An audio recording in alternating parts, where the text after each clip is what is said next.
Belum pernah selama hidup gue lihat orang-orang ngerjain tugas seserius itu. Nggak tidur ngerjain bareng-bareng sampai pagi-pagi langsung kuliah bareng. Gokil, parah, seru abis.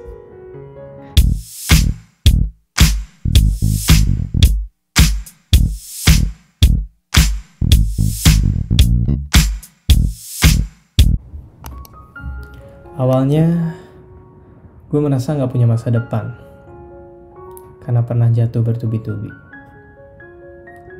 Pernah membayangkan untuk mapan, tapi apa daya, gak ada nyali. Sempat berpikir untuk apa hidup ini. Yang aku buat hanya untuk main-main. Tapi waktu itu aku merasa ini waktunya untuk perbaiki.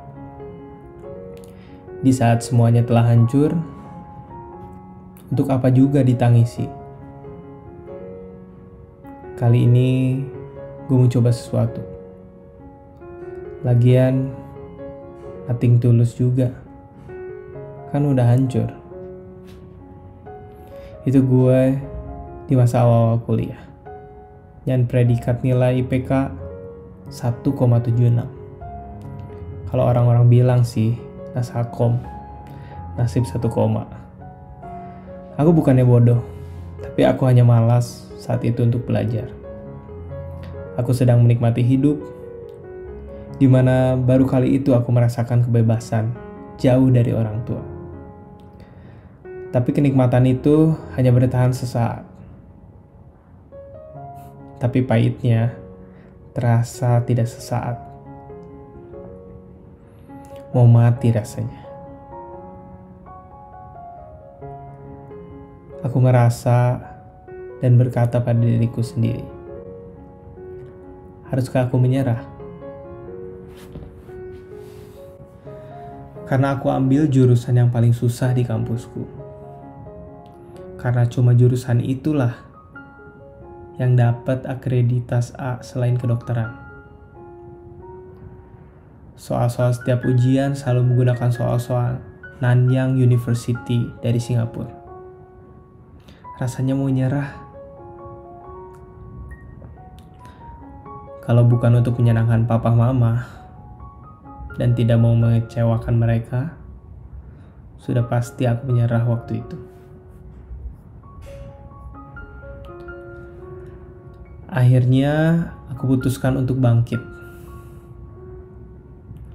Aku pernah menangis beberapa kali karena aku belajar sampai 3 hari 3 malam tidak tidur. Ini cerita nyata. Dan aku tidak hebat dengan bahasa Inggris, di mana buku-buku referensiku semuanya bahasa Inggris. Gue mulai semuanya dengan mengerjakan soal-soal yang gampang. Sampai akhirnya gue kerjain semua soal-soal tersebut sampai biasa. Yang tadinya tidak tahu, jadi tahu. Yang tadinya tidak bisa, jadi bisa. Dan karena sudah terbiasa, akhirnya aku ada di level tidak sadar bahwa aku selalu bisa. Mau dikasih soal rumit bagaimanapun oleh dosen, aku pasti bisa, karena sudah tahu dasarnya. Aku ulang-ulang soalnya, walaupun soal-soalnya sama persis. Mereka kira dan mengerjakan berulang-ulang kita sedang menghafal. Taunya kita sedang mengasah. Pengulangan-pengulangan membuat kita mengerti polanya, bukan hanya sekedar tahu. Apakah cinta juga kalau diulang-ulang terus bakal jadi di level seperti ini? Skip. Akhirnya selesailah di waktu ujian. Nilai itulah yang membuktikan, yaitu 97,5. Kecewa gue karena tidak dapat 100. Hanya karena salah menjumlahkan 15 tambah 50. Gue isi 75. Harusnya 65 kan, bego. Bodoh aku. Ketika mencoba sempurna, malah jadi tidak sempurna. Itulah hidup. Ada lagi. Di mata kuliah pemrograman. Aku merasa mengerti. Karena soalnya mudah. Tapi aku nggak belajar. Ternyata aku mendapatkan nilai merah. Waktu itu gue protes sama dosennya. Malah gue direndahin. Dan gue layak dapat nilai itu. Setelah itu gue buktiin bahwa gue bisa. Dan hasilnya kalian bisa tebak. 100 men. Sepertinya gue suka sekali jika diremehin orang lain. Karena ujung-ujungnya selalu membawa keberhasilan. Cerita menarik lainnya. Gue selalu ingin kuliah di universitas negeri terbaik di Bandung, yaitu ITB.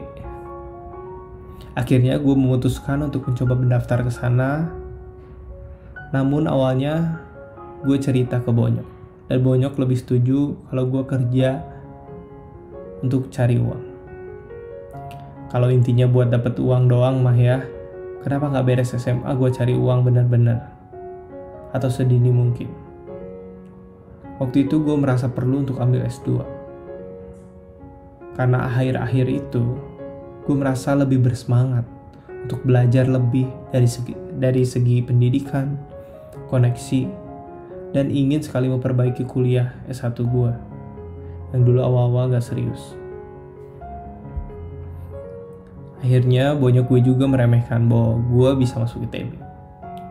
Persis sama ketika gue diremehin bisa masuk SMA favorit pertama di kota gue.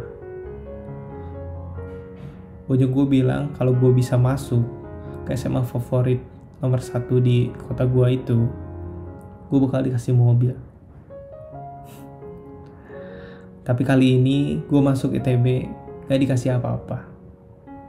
Tapi gue bakal buktiin.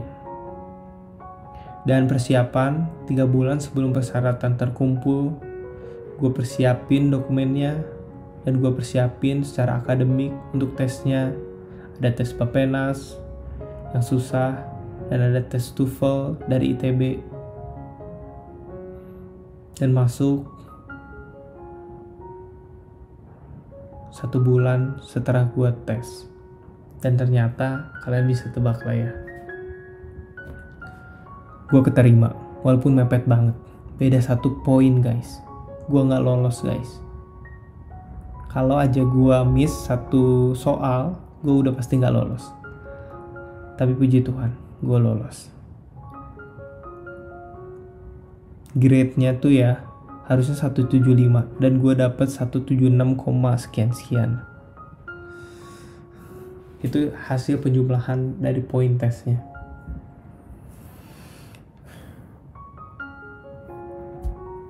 Gue bisa bilang, kuliah S2 gue ini adalah komunitas, pelajaran, dan experience yang gak bisa gue lupain.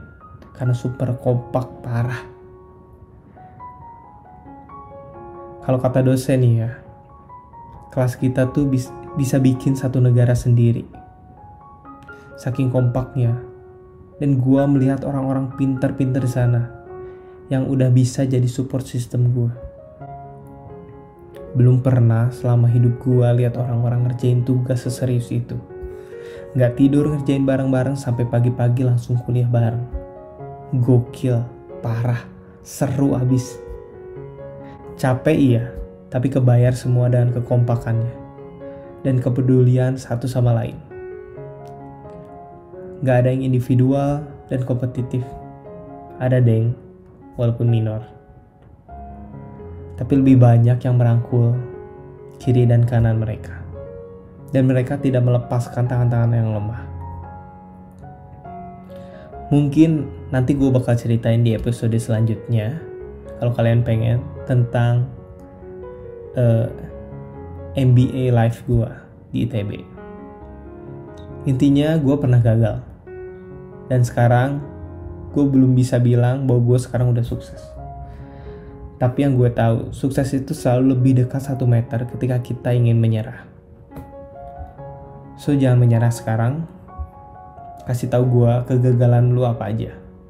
Siapa tahu kita punya cerita yang sama, dan siapa tahu kita bisa berbagi cerita, dan kita juga bisa berteman. Panggil gue Fredo, panggil gue Do, supaya kita bisa ngobrol lebih dekat lagi. Cheers.